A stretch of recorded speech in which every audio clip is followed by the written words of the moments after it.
देखी हैं, बट ये वाला जो सॉन्ग है वो मुझे सबसे ज़्यादा पसंद है, क्योंकि इनकी जो सिंगर है वो ऋचा दीदी है, ऋचा शर्मा जी। तो उनके साथ जो काम करने का मुझे एक अनुभव मिला वो बहुत ही अच्छा था, because she is a very legend. और इतने बड़े स्टार के साथ जब आप काम करते हो तो बहुत सारी चीज़ों को नई सीखते हो और आपको बहुत सारी चीज़ें नई मतलब ज़िंदगी में आगे बढ़ने के लिए काम आती है। कितना सॉन्ग है आपने आप तक कितना सॉन्ग किया है? अभी तक मैंने ऑलमोस्ट 4 to 5 म्यूजिक वीडियोज़ किए हैं। और दूसरा म्यूजिक वीडियो छोड़ के और दूसरा क्या काम किया? आई एम फैशन इन्फ्लुएंसर्स, तो मैं सोशल मीडिया पे रील्स बनाती हूँ। प्लस मैंने 7 इयर्स थिएटर को दिया है, 7 साल मैंने थिएटर किया है, वर्कशॉप्स किए हैं बॉलीवुड इंडस्ट्रीज़ के। और अब जो मेरा मोटो है वो म्यूज़िक वीडियो को छोड़ के आगे बढ़ना है, तो मैं अपने आप को वेब सीरीज़ के लिए प्रिपेयर कर रही हूँ और बहुत जल्दी मैं अपनी न्यू वेब सीरीज़ अनाउंस करने वाली हूँ। हाल ही में अभी एक दिन पहले राखी सावंत की मम्मी का डेथ हो गया, क्या कहना चाहेंगे आप? क्या संवेदना है राखी सावंत को आप लाइक करते हो? जी, मैं राखी सावंत को बहुत पसंद करती हूँ, बिकॉज उनका जो कंटेंट होता है वो बहुत ज़्यादा फैमिली कंटेंट होता है। वो हमेशा सबको कहीं ना कहीं किसी भी किरदार के रूप में हंसाती रहती हैं। तो उसका सबसे अच्छी जो चीज़ है ना उनके अंदर है कि जब आप उनकी उनकी वीडियोस को देख रहे होते हो या आप उनको कहीं भी देख रहे होते हो तो आप उनके फेस पे देख रहे होते हो, तो उनका वो जो फेस का एक्सप्रेशंस होता है, चुलबुलापन है, वो मुझे बहुत ज़्यादा पसंद है। और हाँ, कोई भी इंसान हो जब वो अपनी माँ को खोता है किसी भी एज में, तो ये सबसे बड़ी दुख की बात होती है, क्योंकि एक लड़की के लिए उसकी माँ ही सबसे ज़्यादा इम्पोर्टेंट होती है लाइफ में। अच्छा, वो जो नया म्यूजिक वीडियो है वो कहाँ शूट हुआ है और क्या कॉन्सेप्ट है इसका? ये शूट कश्मीर में हुआ है, जिनकी सिंगर ऋचा शर्मा जी हैं और director Jannisar Leo and producer रानी हज़ारिका हैं। हमने ये गाना 1 साल पहले शूट किया था कश्मीर में और बहुत ही अच्छा एक्सपीरियंस रहा मेरी लाइफ का, क्योंकि हमने गाने को 10 दिन के अंदर शूट किया था, बहुत आराम से, कोई जल्दी नहीं थी हमें। और हमने इसी बहाने पूरे कश्मीर को एक्सप्लोर किया, घूमा और वहाँ के कल्चर को जानने की कोशिश की।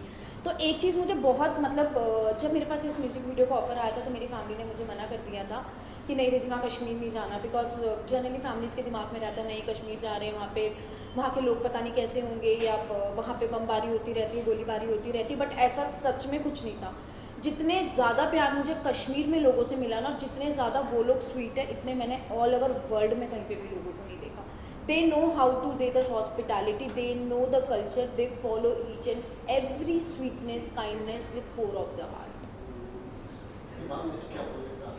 नेक्स्ट अब मैं म्यूज़िक वीडियो ऑफकोर्स अगर मुझे कोई बहुत अच्छी अपॉर्चुनिटीज़ मिली बहुत अच्छे सिंगर्स के साथ, जैसे मेरे फेवरेट मेरा हमेशा से सपना रहा है मिका जी के साथ काम करने का, तो मैं ज़रूर करूँगी। नहीं तो मोस्टली मैं वेब सीरीज़ के लिए जाना चाहूँगी, क्योंकि I want to go 1 step ahead in my life.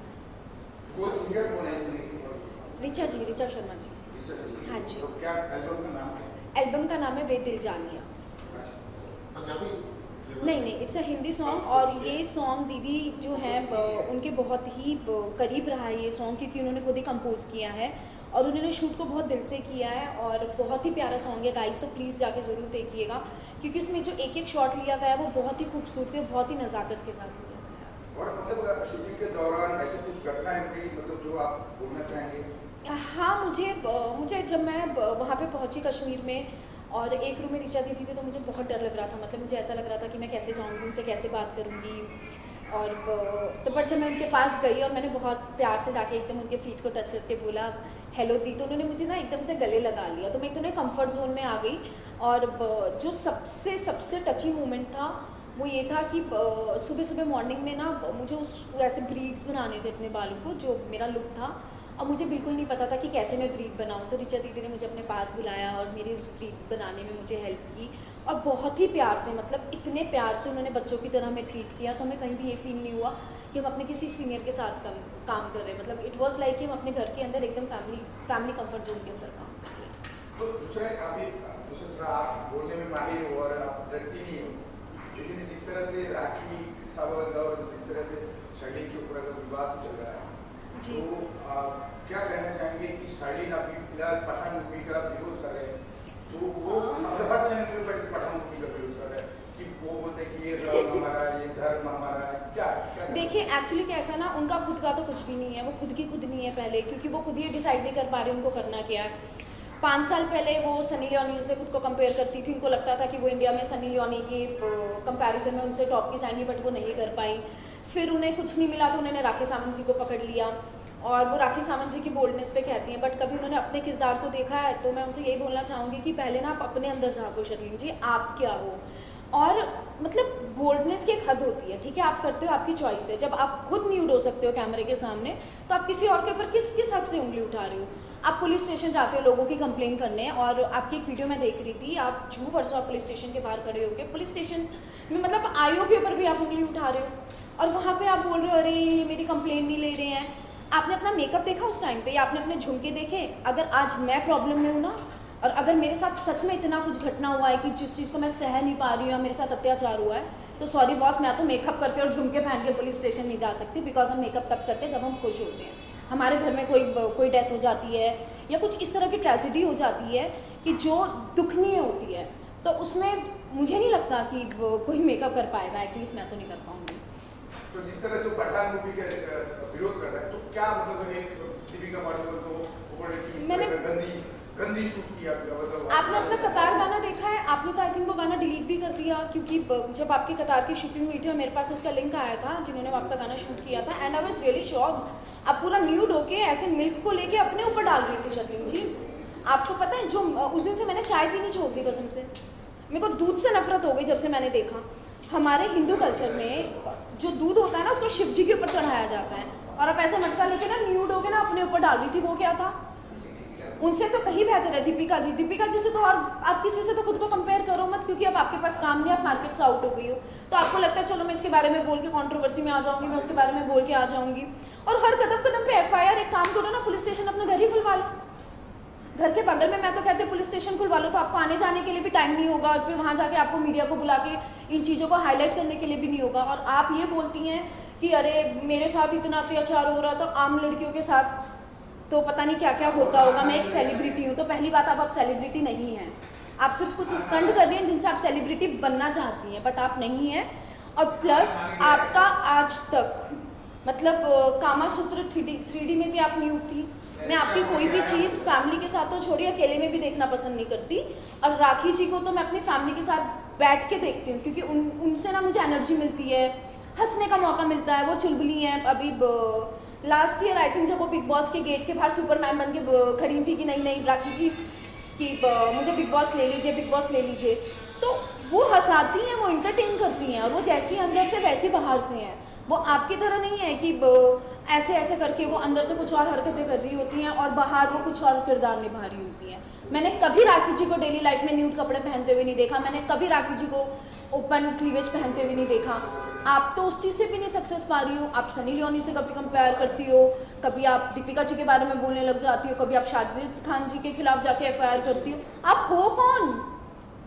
आप हो कौन? आप कुछ भी नहीं हो। तो अभी और एक कंट्रोवर्सी है उर्फी जब जी, उर्फी जब तू पर कंप्लेन किया सबनम शेख ने, बिल्कुल तो देखा। क्या करना चाहिए? क्यों मतलब इस तरह का लोग क्यों उर्फी के पीछे पड़ जाते हैं? क्योंकि उर्फी का मुझे स्टाइल बहुत पसंद है। मैंने उनका एक वीडियो देखा था कि वो ऑटो में जा रही थी, उन्होंने ऑटो का चेन खींचा और उससे उन्होंने ड्रेस बना लिया। तो ये दिमाग की बात है। तो जिन लोगों के पास दिमाग नहीं होता ना, वो क्या करते हैं कि जो लोग अपना दिमाग लगा के या सक्सेस की तरफ, टैलेंट की तरफ बढ़ रहे होते हैं, वो उनके पीछे पड़ जाते हैं, क्योंकि अपना टैलेंट तो कुछ है नहीं आपके पास। और अगर आप लोगों को मौका मिल जाए ना, तो सबसे पहले आप कपड़े उतारोगे कैमरे के सामने, बट आप लोगों को कोई देखने में इंटरेस्टेड नहीं है। तो उर्फी जी जो कर रही है वो बहुत अच्छा कर रही है अपनी लाइफ में। उनकी ड्रेसेस को देख के मैं इम्प्रेस होती हूँ। आई विश जिस दिन मेरी बॉडी उर्फी जी जैसी होगी, अब मुझे मौका मिलेगा कभी लाइफ में, तो मैं ज़रूर उनके स्टाइल को फॉलो करना चाहूँगी, क्योंकि वो टैलेंट है जीता जागता। आज तक उनकी एक भी ड्रेस किसी से उन्होंने देख के इंस्पायर होकर नहीं बनाई है, लोग उनको इंस्पायर होकर चीज़ें देखते हैं। तो आप अपना दिमाग लगाओ। अगर आपके पास दिमाग नहीं है तो जाके पुलिस स्टेशन में कंप्लेन कर दो, या जाके उनके खिलाफ केस कर दो, या कंट्रोवर्सी खड़ी कर दो। बॉस, इससे कुछ भी नहीं होगा, कुछ भी नहीं होगा, सब कुछ फालतू है। बेटर जाओ अपने काम पे ध्यान लगाओ, और जो अपना टैलेंट है ना उसके ऊपर काम करो। जब ये कह रही है कि अगर नंगापन ये टैलेंट है, नंगा पहन कौन कहता है उर्फी नंगी है? बताइए। उर्फी पे क्या पहनती बताइए? आप खुद उर्फी स्टाइलिस्ट है।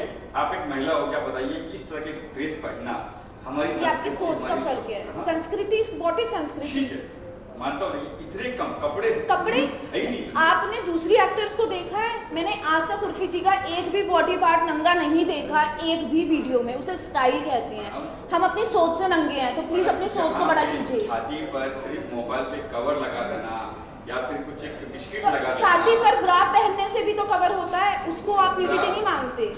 और मुझे लगता है कि जितने लोग उंगली उठाते हैं ना, सबसे ज्यादा वही जाके देखते हैं। जब मैं अपने प्रोफाइल पे सूट में फोटो डालती हूँ तो मुझे 2000 लाइक आते हैं। मैं एक बोल्ड फोटो डाल दूँ उसके ऊपर 25,000 लाइक आते हैं। क्यों? अगर आप लोग उस चीज को पसंद नहीं करते तो उस चीज को क्यों सपोर्ट करते हैं? मैं इस चीज को तब अग्री करूंगी कि जब मेरी सूट की फोटो पे 25,000 लाइक आएंगे और मेरी न्यूड फोटो पे 2,000 लाइक आएंगे, लोग मुझे अनफॉलो करके जाएंगे। मैं जिस दिन बोल्ड फोटो डालती हूँ उसी मेरा कंटेंट बढ़ता है। तो ये जो जनता है ना, ये आपको इधर से भी नहीं जीने देती, उधर से भी नहीं जीने देती। और जितने लोग, I think, I am so sorry, आप लोग भी खड़े हो तो शायद अकेले में भी जाके आप ओफी जी के फोटो जरूर देखते हो। हमारा काम ही ऐसा देखना। आप देखते हैं ना, तो बस प्लीज आप फिर इस पर कॉमेंट मत कीजिए प्लीज। ये हमारी सोच का फर्क है, सोच को बड़ा करो, कपड़े अपने आप बड़े दिखेंगे आप। मीटू पे क्या कहेंगे? मीटू वगैरह है कि नहीं? मीटू बिल्कुल है। और कैसा होता है ना कि इंडस्ट्री में सबके साथ कुछ ना कुछ होता है। बट इस वजह से जो मीटू चल रहा है ना, आप उसी टाइम उस चीज को एक्सीलेट करो, है ना। आज आपने काम किया, जो हुआ, आपकी मिसअंडरस्टैंडिंग हुई, 2 साल के बाद जाके आपने उस पर डाल दिया मीटू। What is this? जिस टाइम आपको, ये आपकी चॉइस होती है। देखिए, मैं भी लड़की हूँ, मैं भी इंडस्ट्री में काम करती हूँ, मैंने भी 100 चीज़ें फेस की होंगी, मैं भी कोई दूध की धुली नहीं हूँ। बट आज मैं उस चीज़ को एक्सेप्ट करती हूँ और 2 साल के बाद मैं जाके बोलती हूँ, क्योंकि वो चीज़ मेरे फेवर में नहीं हुई, तो मैंने उसको जाके मीटू कर दिया। तो बॉस अब 2 साल तक कहाँ? नमस्कार जी, अस्सलाम वालेकुम, जय महाकाल। मैं संगीतकार दिलीप सेन और आज आप सबको बताते हुए बड़ी खुशी हो रही है कि ऋचा शर्मा जी का एक बहुत प्यारा एल्बम आ रहा है, वे दिल जानिया, जिसमें मेरे साथ ये हमारे सुपरस्टार मॉडल है, इनके ऊपर ये गाना पिक्चराइज हुआ है। और ऋचा शर्मा जी के लिए मैं इतना ही कहूँगा कि आज की इंडस्ट्री में ये बहुत ही उम्दा कलाकार है, बहुत ही प्यारी सिंगर है, इनका एक अपना अलग स्टाइल है और इन्होंने जितना भी काम किया है ऋचा शर्मा जी ने दुनिया में हटके किया है और वाकई में ये एक बहुत ही होनहार कलाकार है। तो मेरी तरफ से ऋचा जी को और इनकी पूरी टीम को बहुत बहुत बधाइयाँ, और सारी टीम के साथ साथ जो ये मीडिया आई है इनको भी बहुत बहुत धन्यवाद कहना चाहूंगा कि आप लोग समय समय पे आके हम लोगों को कवरेज करते हैं और बड़ी प्यारी प्यारी कवरेज देते हैं और दुनिया तक ये म्यूजिक सुनने के लिए हमारे को ले जाते हैं, दिखाते हैं। तो मैं आप लोगों का बहुत बहुत शुक्रगुजार हूँ। और दोस्तों, भाइयों, बहनों और जो मेरे चाहने वालों, जो मेरा संगीत सुन के मुझे दुआएं देके इस मुकाम तक पहुंचाया है, तो आप सब भी वे दिल जानिया म्यूजिक सुने, सब्सक्राइब करें, लाइक करें, शेयर करें और हमारी मॉडल जी को भी आगे बढ़ाएं। Thank you. हाँ जी, मैं सबसे पहले तो आपका शुक्रिया करना चाहूंगी। थैंक यू सो मच कि आप अपना काम छोड़ के मेरे लिए आए जी। और अब जैसे आए ना, तो सब कुछ मीडिया कैमरा छोड़ के मेरी आपके ऊपर नजर चली गई थी, सारी मालाओं के ऊपर जी। बहुत तो अच्छा। अब मैं इनका राज तो जरूर आपके साथ एक दिन बैठ के जानना चाहूंगी कि हरी से माला के पीछे का रीजन क्या है। जी, वो तो है, सब दुआओं के, ये मालाएं नहीं, ये दुआएं है, प्यार है, आशीर्वाद है और भोले की कृपा है। फ्यूचर में मैं चाहूंगी कि मैं बहुत जल्दी आपके साथ काम करूं। बिल्कुल करेंगे और बहुत बहुत धन्यवाद। और मैं इसके लिए वसीम जी को और नज़मा जी को बहुत बहुत बधाइयाँ देता हूँ कि उन्होंने मुझे याद किया, और मीडिया को भी बहुत बहुत बधाइयाँ देता हूँ कि उन्होंने मुझे कवर किया। बहुत बहुत शुक्रिया। नमस्कार, जय महाकाल। जय महाकाल।